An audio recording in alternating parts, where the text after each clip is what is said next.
In the charged atmosphere at this time around the role of Muslims in America comes what is billed as the first major exhibition in the United States on the Quran. Jeffrey Brown reports.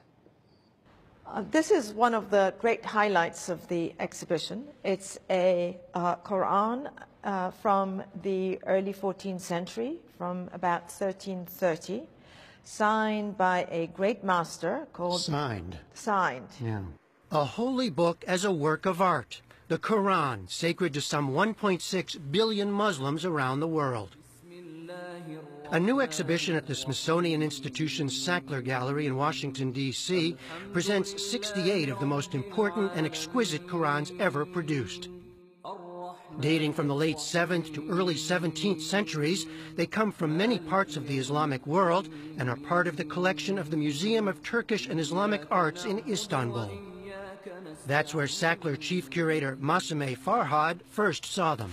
I realized that these were true works of art, that every single one of them was astounding in its sort of mastery of the calligraphy, of the styles, and also of the scale of the works. And that is something that, to me, was very important and motivated me in trying to organize this exhibition, because I thought it really shifted my perception of what these works are, and I'm hoping that it will also shift the perception of the visitors who come to the museum to see the exhibition.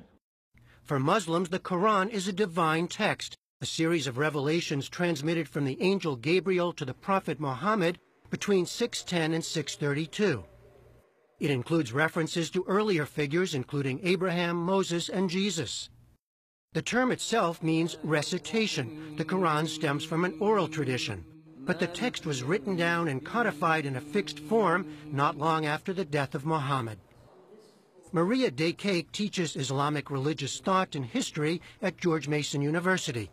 One of the things that's rather striking about the Quran when people read it for the first time is that it often takes the form of direct address.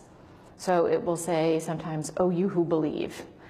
Sometimes it'll address all human beings, "O humankind." It is a series of moral exhortations, exhortations to virtue. It includes many stories of prophets before the time of Muhammad. It's an attempt to grab the listener or grab the reader, to wake them up, to make them think about their life, about the world around them. It's a lot of passages with rhetorical sentences, right?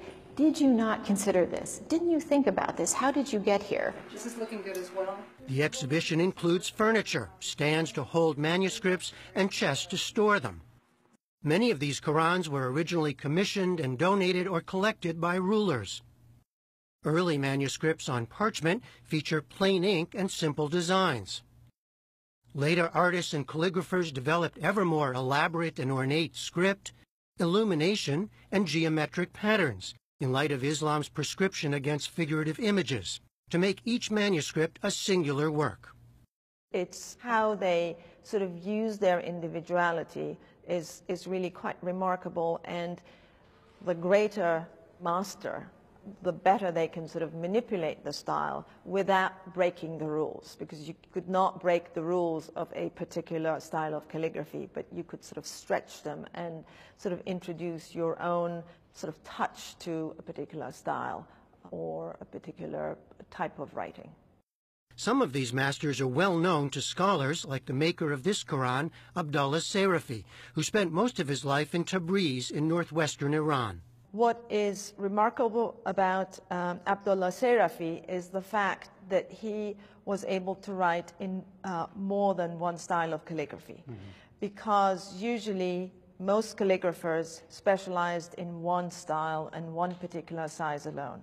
It was clearly a Quran that was meant for display. It is so lavish in its use of both illumination, in terms of that sort of very rich black ink, the fact that every gold line is outlined in black. I mean, this is a visual feast and is supposed to be viewed and looked at. So it was meant as a display copy. How long would it take to do something like this? Many years. Years for each one? For each one. Even amid a highly contentious and politicized atmosphere today concerning Muslims in America, the curators say this exhibition was long in the works and the timing is coincidental. For her part, Maria Dekake hopes it will shine a different kind of spotlight on Islam and the Quran. You will hear sometimes Islamophobic comments about Islam, and they'll say, well, you know, why would I want to know anything about this text? I see what kinds of things it produces, right? It produces people who behave in these violent ways or something like that. But when you come here, you see the larger reality of what it's produced, right? It produced beauty. It produced scientific inquiry. It inspired literary endeavors. But in a time of Islamophobia, I think what's so valuable about this collection is to see the kind of artistic elements, the beauty that the Quran really brought. The art of the Quran is on exhibition through February. From the Sackler Gallery in Washington, D.C., I'm Jeffrey Brown for the PBS NewsHour.